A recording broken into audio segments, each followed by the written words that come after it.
મિત્રો હું પણ તમારી જેમ જસ્ટ હમણાં જ એક્ઝામ હોલમાંથી બહાર નીકળ્યો છું. આવી કાળઝાળ ગરમીની અંદર 3 કલાક બેસીને પેપર લખવું અને એસી વાળા સ્ટુડિયોમાંથી લેક્ચર બંનેમાં બહુ ફરક હોય છે. બરાબર, હું સમજી શકું છું તમારી સ્થિતિને, તમારી વેદનાને.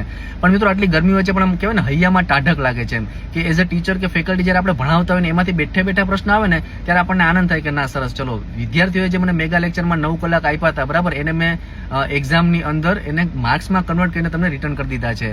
અમારા ક્લાસના 300-400 વિદ્યાર્થીઓનું પેપર સારું ગયું જ હશે, પણ જેમને પણ આપણો મેગા લેક્ચર જોયો છે ને એમને પણ પેપર ખૂબ સારું ગયું હશે. પેપર જે છે ને એ ઇઝીથી મધ્યમ લેવલનું હતું. આપણે ગઈકાલે વાત કરી હતી ને કે પાર્ટ 1 માં તમે 50 માર્ક્સ લાવો આવી જાય એમ હતા અને પાર્ટ 2 માં 70 માર્ક્સ લાવો આવી જાય એમ હતા. એટલે કે તમારે 120 જેટલા માર્ક્સ હતા, તો એકદમ તમે સેફ જ છો. પરીક્ષા હોલમાં બેઠા છે ને હું આન્સર કી તૈયાર કરતો હતો મારા માઇન્ડની અંદર. એટલે આન્સર કી આખી તૈયાર થઈ ગઈ છે, મેં ટીમને મોકલી આપી છે. ટીમ હમણાં મને તૈયાર પીડીએફ કરીને મોકલે ને એટલે હમણાં જ આપણી જે ઓફિશિયલ ટેલિગ્રામ ચેનલ છે ત્યાં QR તમે જોઈ શકો છો. આ QR સ્કેન કરી અને તમે ટેલિગ્રામ ગ્રુપમાં જોડાઈ જાઓ.